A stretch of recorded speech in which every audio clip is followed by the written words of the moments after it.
बृहस्पतिवार की दूसरी कथा। एक दिन इंद्र बड़े अहंकार से अपने सिंहासन पर बैठे थे और बहुत से देवता, ऋषि, गंधर्व और किन्नर आदि सभा में उपस्थित थे। जिस समय बृहस्पति देव जी वहां पर आए तो सब उनके सम्मान में खड़े हो गए, परंतु इंद्र गर्व के मारे खड़ा न हुआ। यद्यपि वह सदैव उनका सम्मान किया करता था। बृहस्पति जी अपना अनादर समझते हुए वहां से उठकर चले गए। तब इंद्र को बड़ा शौक हुआ। उसने देखा गुरु जी का अनादर मैंने किया, मुझसे बड़ी भारी भूल हुई है। गुरु जी के आशीर्वाद से ही मुझे यह वैभव मिला है।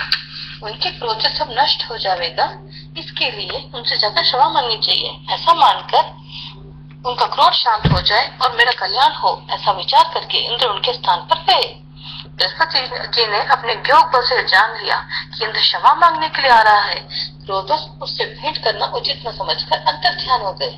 जब इंद्र ने बृहस्पति जी को अपने घर पर न देखा तो निराश होकर लौट आए। दैत्यों के राजा को जब यह समाचार मिला तो राजा वृषवर्मा अपने गुरु शुक्राचार्य की आज्ञा से इंद्रपुरी को चारों ओर से घेरने लगा। गुरु की कृपा न होने की वजह से देवता हारने लगे और मार खाने लगे। तब उन्होंने ब्रह्मा जी को विनय पूर्वक सब वृत्तांत सुनाया तब और कहा कि महाराज दैत्यों से हमें बचाइए। तब ब्रह्मा जी कहने लगे, तुमने बड़ा अपराध किया है जो गुरुदेव को क्रोधित किया, और तुम्हारा कल्याण इसी में हो सकता है कि तुम त्वष्टा ब्राह्मण के पुत्र विश्वरूपा जो बड़ा तपस्वी और ज्ञानी है उसे अपना पुरोहित बनाओ, इससे ही तुम्हारा कल्याण संभव है। यह वचन सुनते ही इंद्र त्वष्टा के पास गए और बड़े विनीत स्वर में कहने लगे कि आप हमारे पुरोहित बनिए जिससे हमारा कल्याण हो। त्वष्टा ने उत्तर दिया, पुरोहित बनने से तो तपोबल घटता है, परंतु तुम विनती करते हो इसलिए मेरा पुत्र विश्वरूपा तुम्हारी रक्षा करेगा। विश्वरूपा ने अपने पिता की आज्ञा मानकर पुरोहित बनकर ऐसा यत्न किया कि हरी इच्छा से इंद्र विश्ववर्मा को युद्ध में जीतकर अपने इंद्रासन पर स्थित हुआ। विश्वरूपा के 3 मुख थे। एक मुख से वह सोमफली लता का रस निकालकर पीता था, दूसरे मुख से मदिरा पीता था और तीसरे मुख से अन्नादि भोजन करता। इंद्र ने कुछ दिन उपरांत कहा कि मैं अपनी आपकी कृपा से यज्ञ करना चाहता हूँ। विश्वरूपा के आज्ञा अनुसार यज्ञ प्रारंभ हुआ। तब एक दैत्य ने विश्वरूपा के कान में आकर कहा कि तुम्हारी माता तो दैत्य की कन्या है, इस कारण हमारे कल्याण के लिए एक आहुति तुम दैत्य के नाम पर भी दे दिया करो तो अति उत्तम बात होगी। विश्वरूपा उस दैत्य का कहा मानकर आहुति देते समय धीरे धीरे से दैत्य का नाम लेने लगे। इस कारण से यज्ञ करने पर भी देवताओं का तेज न बढ़ा। इंद्र ने यह वृत्तांत जानते ही क्रोधित होकर विश्वरूपा के तीनों सिर काट डाले। जब तीनों सिर काट डाले तो मद्यपान करने से भंवरा, सोमफली लता का रस पीने से कबूतर और अन्न खाने से तीतर बन गया मुख। विश्वरूपा के मरते ही इंद्र का स्वरूप ब्रह्म हत्या के प्रभाव से बदल गया।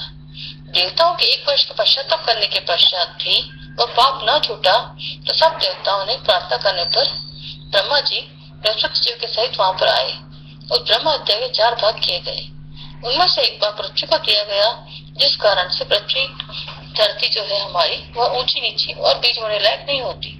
साथ ही ब्रह्मा जी ने वरदान दिया कि पृथ्वी में जहाँ पे गड्ढा होगा वह समय पाकर स्वयं ही भर जाएगा। दूसरा वृक्षों को वरदान दिया कि उनमें से गोंद बनकर बहता है। इस कारण से गूगल के अतिरिक्त सब गोंद अशुद्ध समझे जाते थे। वृक्षों को यह वरदान दिया कि ऊपर सूख जाने पर जड़ फिर फूट पड़ती है। तीसरा भाग स्त्रियों को दिया। इसी कारण स्त्रियां हर महीने रजस्वला होकर पहले दिन चंडालनी, दूसरे दिन ब्रह्मगातिनी, तीसरे दिन धोबिन के समान रहकर चौथे दिन शुद्ध होती हैं और उन्हें वरदान दिया कि वह संतान प्राप्ति का सौभाग्य पाएंगी। चौथा भाग जल को दिया, इसमें से फेन और सिवार आदि जल के ऊपर आ जाते हैं। जल को यह वरदान मिला कि जिस चीज में डाला जाएगा वह बोझ के समान ऊपर बढ़ जाएगी। इस प्रकार से इंद्र को ब्रह्म हत्या के पाप से मुक्त किया। जो मनुष्य इस कथा को पढ़ता है, सुनता है और दूसरों को सुनाता है, उसके सब पाप गुरुदेव जी और बृहस्पति जी महाराज की कृपा से नष्ट हो जाते हैं। इसलिए हमें कथा के उपरांत बृहस्पति की जयकार करते हुए, मन से जयकार बोलते हुए इस कथा को पूर्ण करना चाहिए। जय बृहस्पति देव की जय।